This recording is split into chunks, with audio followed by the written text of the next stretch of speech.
नमस्कार मित्रांनो, ज्ञानदर्शन चॅनलमध्ये आपलं हार्दिक स्वागत. मित्रांनो, नुकताच CA फायनल आणि CA इंटरमिडिएटचा रिझल्ट लागला.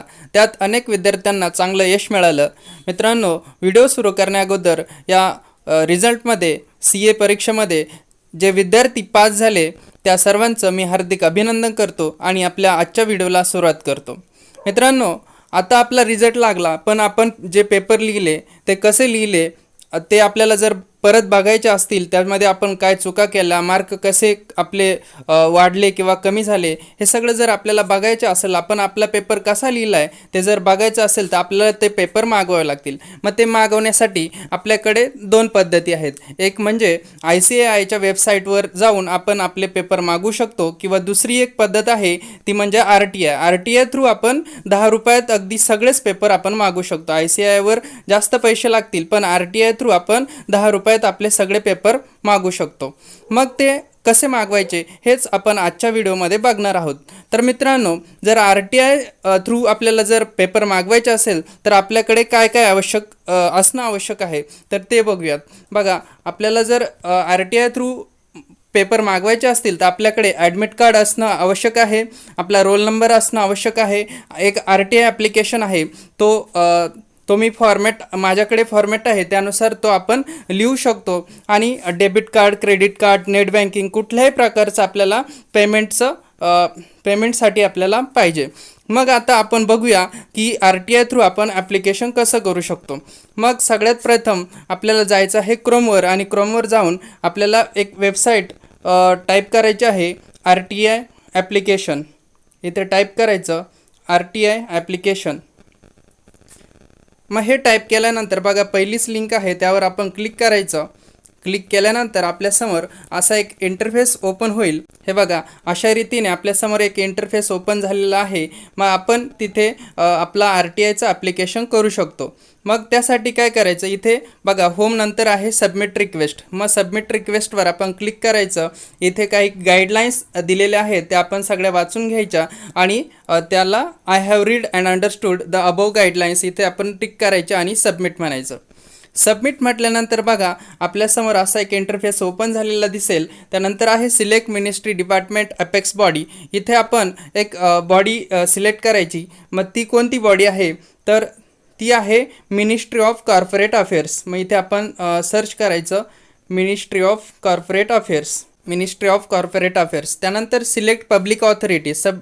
पब्लिक ऑथॉरिटीमध्ये आपल्या इन्स्टिट्यूटचं नाव टाकायचं, the institute of chartered accountants of India. बरोबर. मग त्यानंतर खाली आहे personal details of RTI applicant. ज्या विद्यार्थ्याचं आपण ॲप्लिकेशन करत आहोत त्याचं पर्सनल डिटेल इथे टाकायचे आहे. मग सर्वात पहिला आहे ईमेल ID. मग इथे आपण आपला ईमेल ID टाकायचा. त्यानंतर खाली दिलेला आहे मोबाईल नंबर. मग मोबाईल नंबर इथे आपण टाकायचा. त्यानंतर खाली दिलेला आहे कन्फर्म ईमेल ID.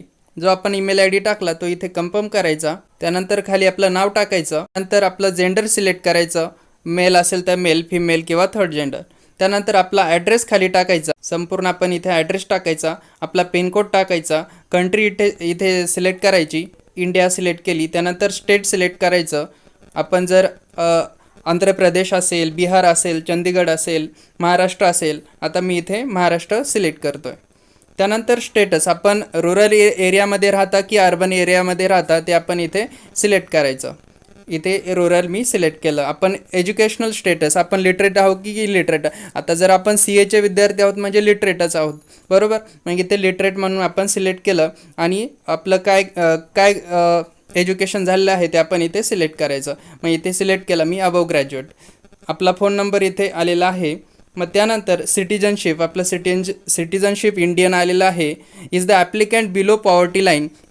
जर आपण बिलो पॉवर्टी लाईनमध्ये असू तर इथे एस म्हणायचं, आणि एस केल्यानंतर आपल्याला ते 10 रुपयेसुद्धा भरण्याची आवश्यकता नाही, आणि जर नसू तर आपल्याला ते 10 रुपये भरावे लागतील. बरोबर.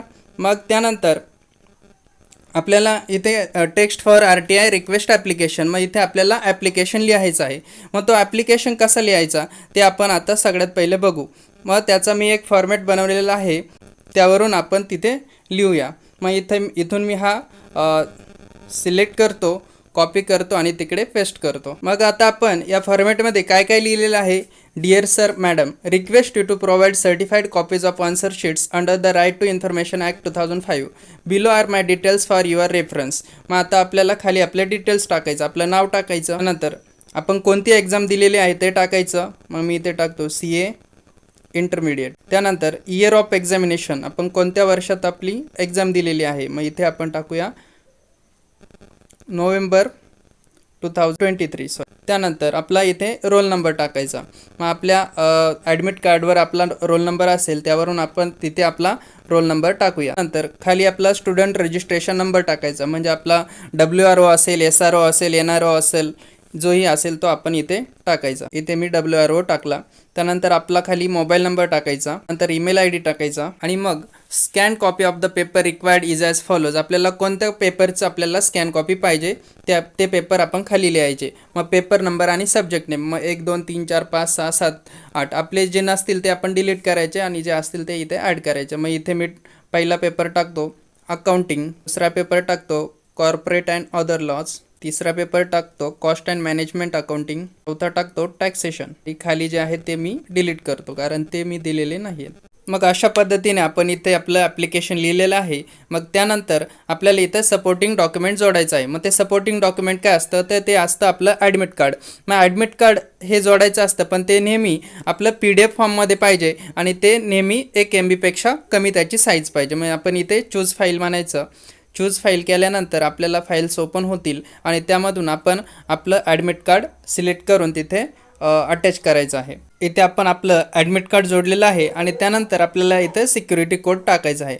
मग मी ते सिक्युरिटी कोड टाकतो. Do not use refresh and back button or browser after making payment. If applicant didn't receive the registration number then applicant is advise to wait for the 24 to 48 working hours. मग आपलं payment झाल्यानंतर तरी आपल्याला registration number मिळाला नसेल तरी आपण 24 तास ते 48 तासापर्यंत आपण वेट करायचं, परत आपण अप्लाय करायचं नाही. मग मी इथे आता पेमेंट करतो. पेमेंट मोड काय काय आहे, इंटरनेट बँकिंग, क्रेडिट और डेबिट कार्ड, रुपे कार्ड, UPI याच्यापैकी काही चालेल. मग प्लीज सिलेक्ट युअर बँक. इथे आपण बँक सिलेक्ट करायचं, पेमेंट गेटवे सिलेक्ट करायचं आणि पे करायचं. सिलेक्ट करतो UPI. इथे आपण UPI ID टाकायचा आणि इथे आपण कन्फर्म करायचं. कन्फर्म केल्यानंतर बघा आपल्यासमोर अशी डिटेल येईल.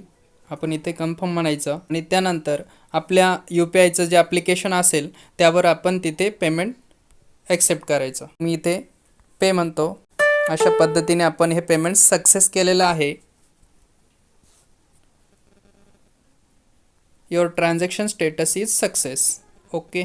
बघा अशा पद्धतीने आपण RTIसाठी ॲप्लिकेशन केलेलं आहे. त्यानंतर आपल्यासमोर असा इंटरफेस ओपन झालेला आहे आणि आपल्यासमोर इथे आपल्याला रिसिप्ट मिळालेली आहे.